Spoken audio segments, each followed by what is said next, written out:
What's going on, guys? I hope you are having a fantastic day. This video, we're going to talk about selling Pokemon cards, the reality of selling Pokemon cards, and my shipping dilemma.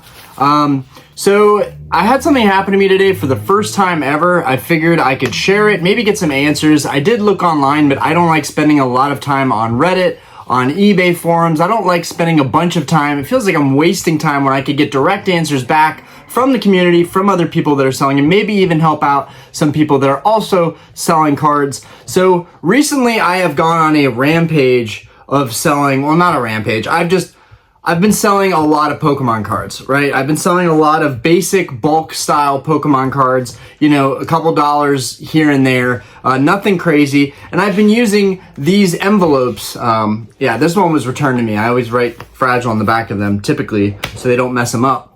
But yeah, I usually sell a lot of bulk Pokemon cards. These are some new listings, which I'll talk about probably in another video, the auctions of the week. But it's cheap stuff. It's a lot of cheap stuff. It's nothing really too crazy, but people really tend to love those auctions. Everybody can spare a couple dollars here and there, so I have piles of cards from older sets that I'm going to be listing one at a time. So I've been shipping out a lot of stuff.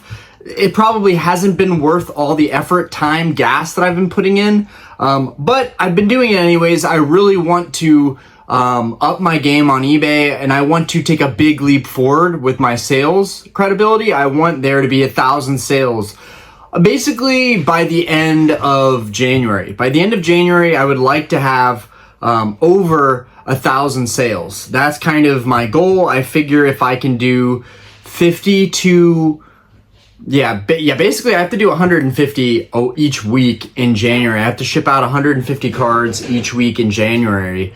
And then by the end of January, I would have 1,000 sales on eBay, which I don't think the number necessarily matters, but I'm already in a, I got my thermal printer, I got a bunch of labels, I got a bunch of envelopes, I've got, you know, top loaders and team bags, which this is a PSA one, but you guys get the idea. Team bags, you know, to protect the cards, keep them from the weather.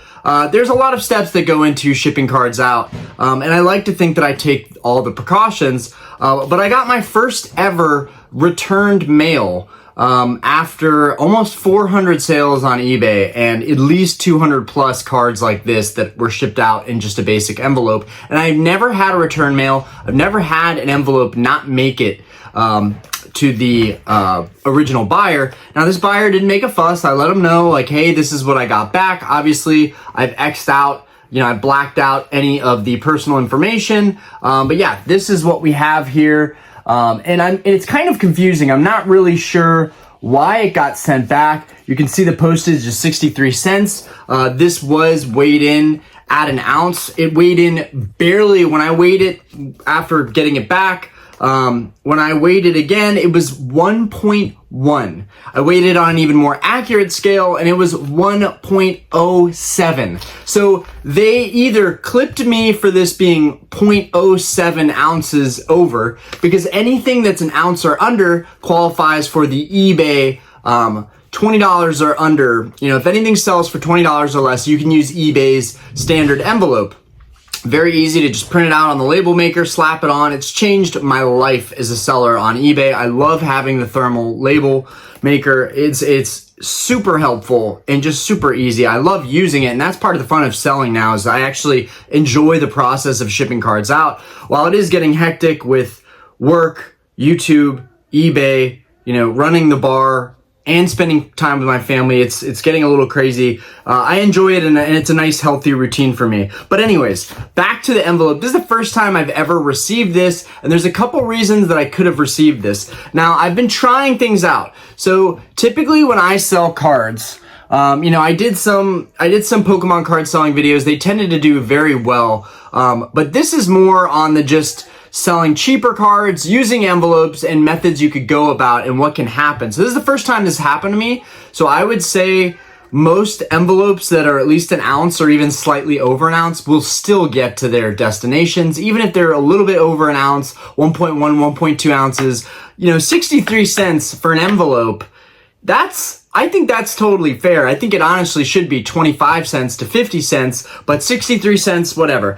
When you're pushing envelopes up to 87 cents, I think was the one that I ended up reprinting. I sent this back out, let the person know it's going to come a little bit later, but I paid extra because over here, it says postage due. Now it's a little bit confusing because you've got the postage due and you've got this label here. Maybe they're just connected for the same thing, but I'm not sure if this potentially, I did read somewhere online that if it can't go through the machine, that they'll send it back as well and they'll just say that it's postage due.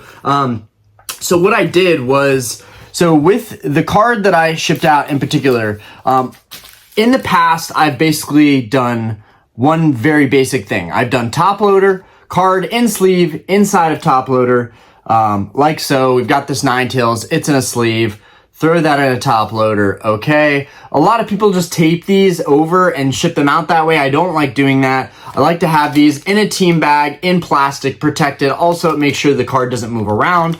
I don't wanna waste a bunch of time with tape, and I also hated peeling tape off of my top loaders, but that's one way you could do it, and I get it.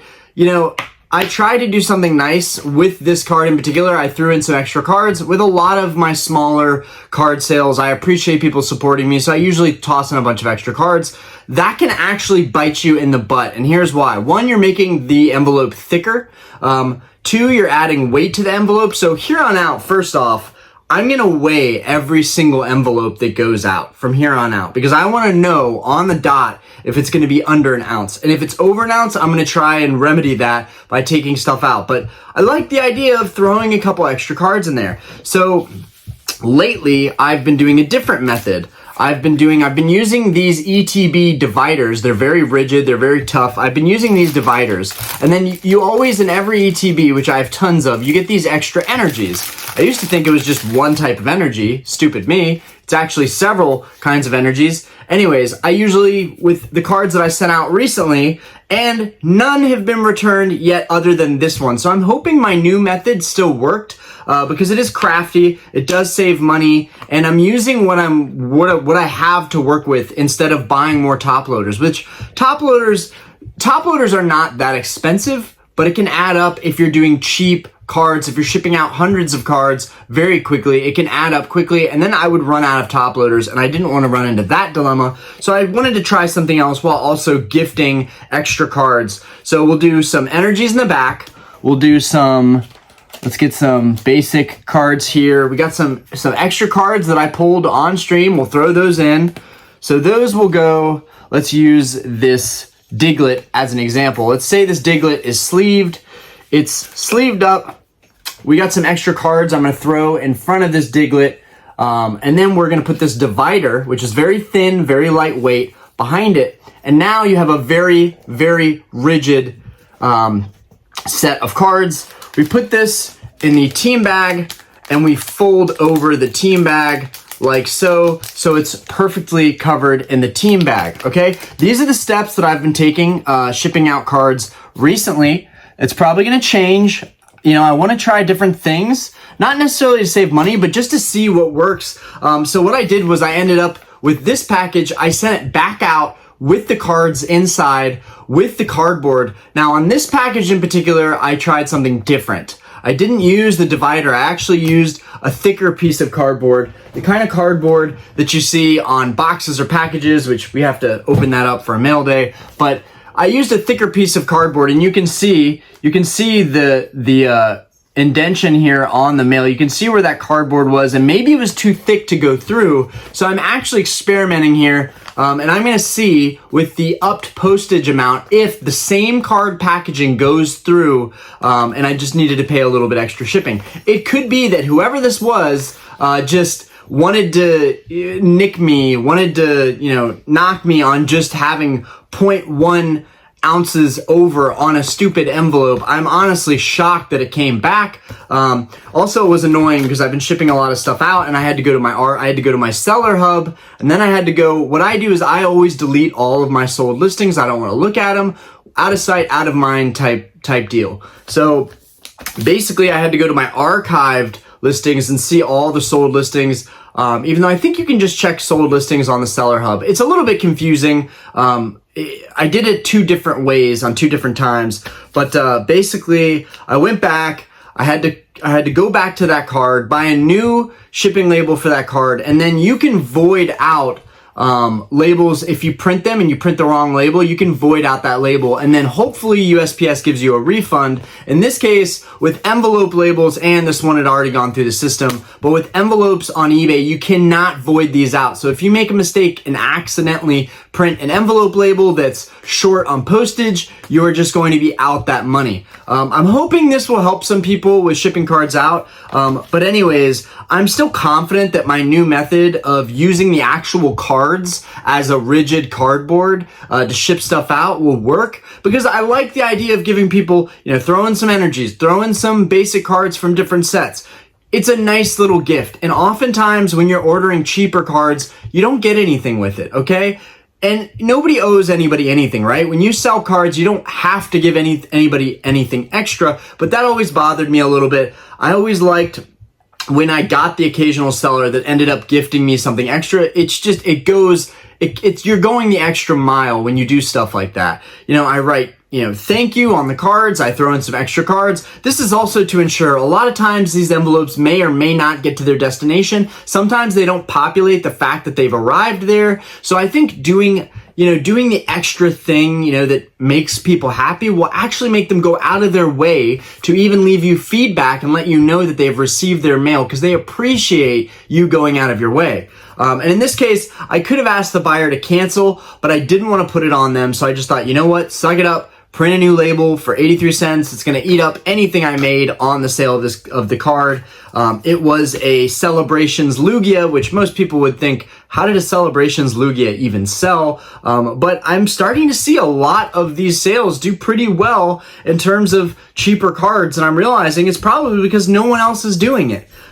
Anyways, I think in the future, I want to stick to like early sets, base set, Team Rocket, base set 2, EX era sets. I think I'm going to start buying bulk from those sets and then selling cheaper singles, because I like what I'm doing and I want to continue doing it. But this will be interesting to see what happens with this. If you guys have ever had this happen to you, let me know. Let me know what you're thinking happened here. Did they really get me on being barely over an ounce for this postage? Or was it more likely because I used a thick piece of cardboard and that cardboard did not allow it to go through the machine? From what the lady told me at the USPS, because I did ask them today, I didn't have anything to wait in line for, but I decided to wait and talk to the people there and get an idea of like, why did this happen to me? Because it hasn't happened before, and I've shipped many cards out like this using thick cardboard, so I don't know why it happened. They said time to time it might happen. Most of the time it gets overlooked. But more than likely, it was somebody that just weighed it and got me for the weight of the envelope. Because they said the machines they have now, modern machines that they have now for USPS, work very well, are very rugged, and can go through whatever. Usually about this thick, and it was not that thick. So they'll take just about anything. The old postal machines that took in all the cards and these sorting machines maybe is what they are. But the sorting machines, the old ones, could only take, so much area. It could only take, the regular envelope size. It couldn't take anything more than that. So I'm thinking, now that things are more updated, that's helping with stuff like this, especially for sellers that are selling cards. I'm sure it gets very frustrating when you get return mail sent back to you. The other thing I thought is maybe the facility that it went to had an outdated machine that could not take that mail.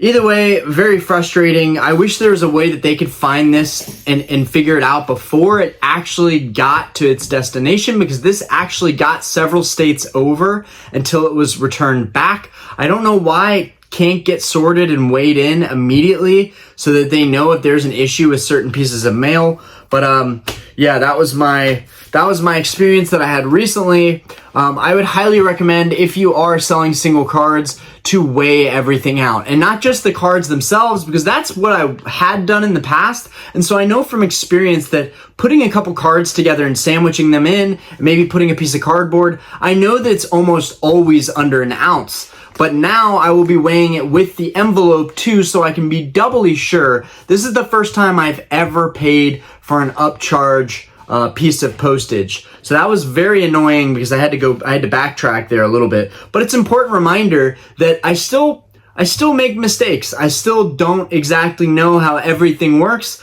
Maybe this will happen again. Maybe I'll get a couple more of these. Maybe they're updating policies. Maybe they're getting more strict on this stuff. I don't know. Yeah, that was very interesting, and I wanted to hear your guys' thoughts. If this has happened to you before, how did you handle it? Do you weigh your cards out and your envelopes every time you ship them out? Do you often pay? I read some things on some eBay forums that people were paying extra postage just to be safe.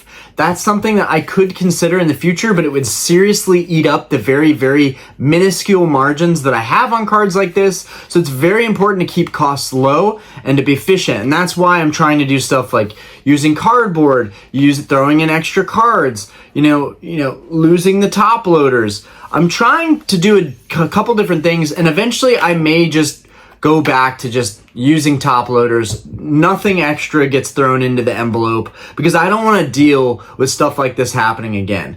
But I like to have faith in the postal system. It's done me well this far, so I think this was probably just a hiccup, but I wanted to share it because I thought it was interesting, and it's also kind of it stresses me out when anything goes wrong, because it's not my property anymore. Once somebody buys it, it's their property. It has to be taken care of. And so, the last thing I need, selling all these cheaper cards, the last thing I need is for someone to leave me a bad, a negative feedback, a bad review based on the fact of a mistake, a very trivial mistake that I made. So I got lucky that this buyer was just super nice about everything, really didn't mind.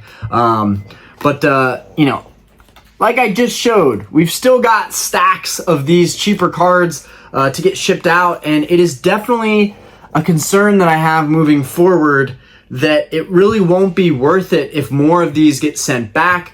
So, and I also, don't want to have to gamble with what people are buying from me. I don't want to have to gamble to save a couple dimes, but if I know for the most part that I can use 63-cent shipping and get everything shipped out fine, which has worked all the way up to this point, I've never had a hiccup, and we're almost at 400 sales. I'd like to think that I can still continue about that. And if you're selling cheap cards, I truly think that you can use the cheapest postage, especially if it's just a single card and you're not throwing anything else in there. But I think maybe there was the main dilemma here was that I used a thicker cardboard that just did not take with the machine. So I don't know, maybe somebody that's worked in, postal can comment on this. Maybe somebody that ships out more cards than I do, maybe somebody that sells more cards than I do can comment on this, somebody that has more experience with this. And maybe somebody will even chime in and say, Orion, you're overthinking this. It's really not a big deal. You had one card sent back. That happens when you're selling a bunch of cards and cheaper envelopes. Yeah, I'm trying to learn from this experience, and so that's why I thought, instead of, doing an opening today, which we will be doing an opening, we are going to do a live stream tonight around 7 o'clock. We're going to get to it a little bit earlier than we have in the past because I don't have work, and I don't need to check on anything at the bar. So we are going to have our live stream tonight along with this video. So we will be opening some stuff. In particular, we are going to be opening another TikTok 151 UPC. Very excited to open this up. And I was going to be sending my Mew cards off to PSA for grading because they're doing a special right now. I think it's $14 to grade cards. Got all my Mew cards here. Unfortunately, I do want to update something. it seems like it switched overnight, but these cards, these Mew cards in a PSA 10 were fetching 150. Overnight, they're already down to like $60, $70. So it's crazy. It really tells you like that like grading modern can really be a race to the bottom. If you can get your cards in immediately, get them back quickly, you can get absolute premiums on those cards. I'll still probably get these graded. But it's a bummer knowing that even if a couple of them hit 10s, they'll be like $60, $70. I still think it's a worthy play. But yeah, I'm excited to open up this 151 UPC later. We need Nidoking and we need the Hyper Rare Mew. I'm so close. I hope we get the Nidoking in this box. If we could get Nidoking and Hyper Rare Mew and complete the whole set of 151, that would be phenomenal. But anyways, I hope this video was helpful, guys. I know it's not typical opening stuff. I know it's not my rant about the markets or investing, but I do think it's important. And I think that for a lot of regular people and collectors out there, you have to go through this process of selling cards and taking the legwork. You know, selling is not sexy. It's not really fun. It takes time and it takes discipline and it takes persistence. And I think I've gotten very lucky thus far. I don't think it's as easy as people say it is to get good reviews. Anybody can be upset about anything, and I think I've been very blessed. Anybody that's bought stuff from me, thank you guys for the awesome feedback and just making it easier for me to kind of move up in the Pokemon card selling world. I hope to have more and more stuff to report back on, experiences that I'll have in the future. But yeah, that being said, you know, let me know if you've seen these kind of notices before. I'll give you a close-up so you guys know exactly what it looks like. So yeah, we've got a little sticker right here and then the stamps on the side here. It also, like, I don't know, it also could have had something to do with, you know, I write fragile on the back of the envelopes, and I didn't do it on this last run of stuff I shipped out today, because when I did this, I set all the envelopes on top of each other, and what happened was they left an ink residue on there, so, and the sticker's covering it, but the ink residue went all the way down the thing. You know, I don't know if that has anything to do with it, if it was, you know, got in the way, made it less legible. I have no idea what the issue was.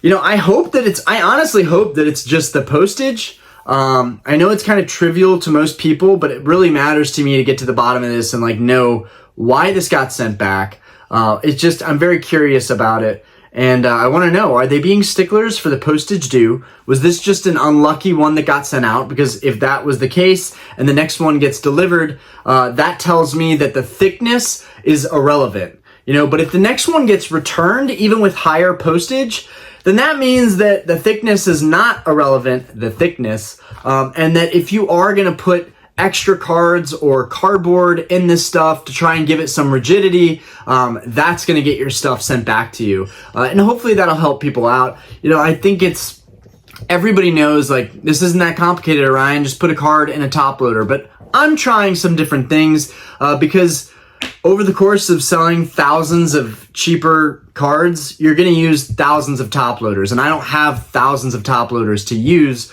I don't even have hundreds of top loaders to use. I don't even think I have 100 top loaders to use. So basically within a week, all my top loaders would be gone. I'd have to buy more top loaders, and that would basically negate anything I make on the minuscule margins of these cards. But it's a fun experience, and yeah, that's all I got to share. Anyways, I will see you guys later for the live stream. Seriously, if you have any information, any advice on shipping cheaper cards out, or experiences that you've had getting cards shipped back, let us know in the comments. I seriously want to hear from you guys. I want to hear what experiences you've had.